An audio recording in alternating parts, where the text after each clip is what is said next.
And so now, as predicted, we have Octavian versus Antony. We have Octavian ruling the West.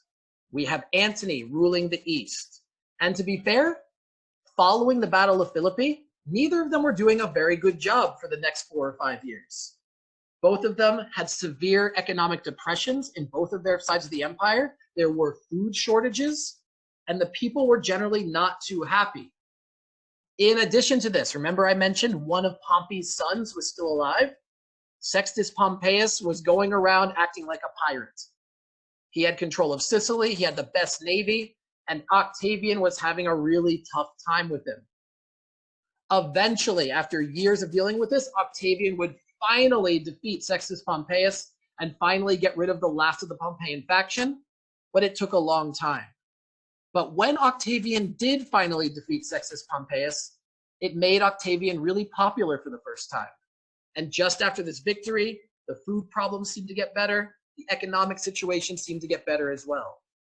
So as we get into the years following Philippi, Octavian initially not doing well, but eventually the people start to be on his side. And that's because the other option was Mark Antony. Now remember, Octavian was in Rome. Antony was in Asia, fighting battles over in Asia, trying to fight the Parthians again. But he's spending a lot of time now with his new best friend. Who do you think Mark Antony's new friend is, guys? Cleopatra? Uh-huh. Just like his boss before Julius Caesar, Mark Antony met Cleopatra. And Cleopatra and Mark Antony become more than just friends. In fact, it becomes a scandal. Antony had been married to Octavia, Octavian's sister. It made sense. This formed an alliance. Remember before, Julius Caesar had his daughter Julia marry Pompey to form the first triumvirate. Now Antony is marrying Octavia, Octavian's sister, to form the second triumvirate. Mark Antony decides to divorce Octavia, send her home on a ship, and to get married to Cleopatra. 34 BCE. A very interesting thing happens. We call the donations of Alexandria. Mark Antony and Cleopatra, now married, had 3 children at this point. And they get everyone together in this big area. There could have been tens of thousands there. And he makes lots of proclamations.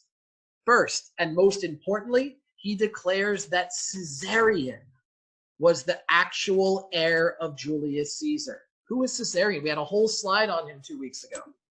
Was he Caesar and Cleopatra's son? Uh-huh. Caesarion was Cleopatra and Caesar's son.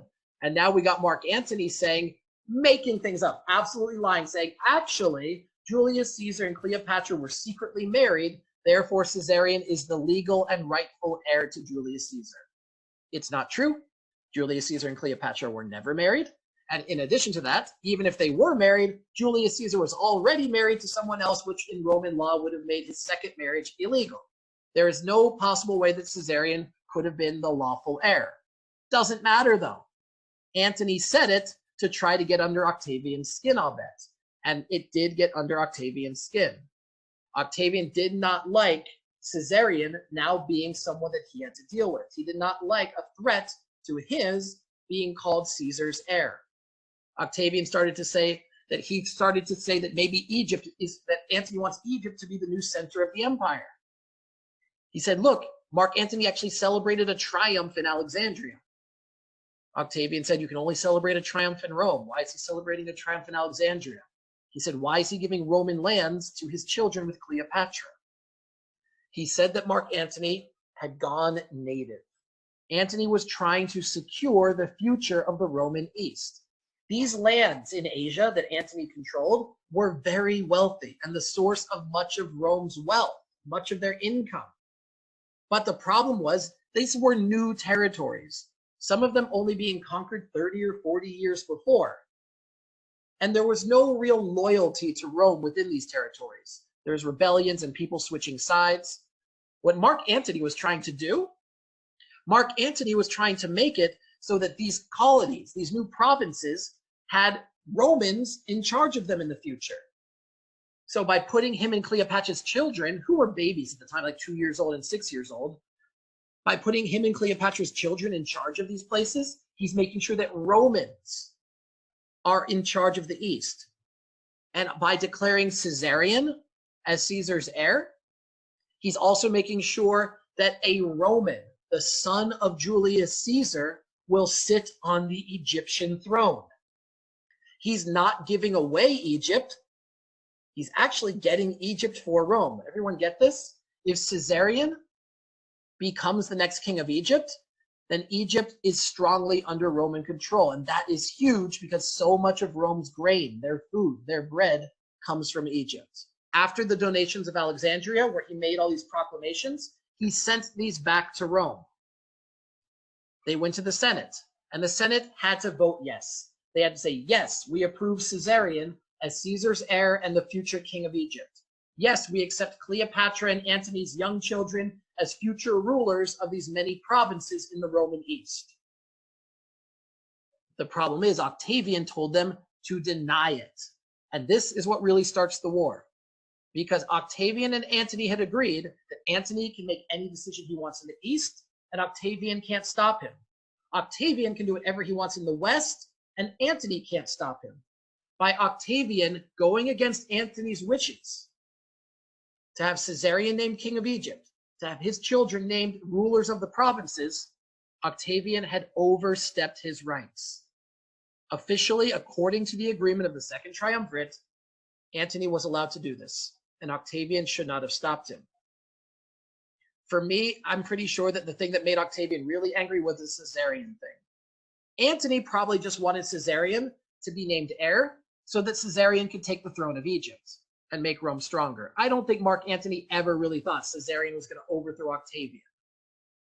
But Octavian did not like the word heir and Julius Caesar being used in the same sentence if it did not apply to him.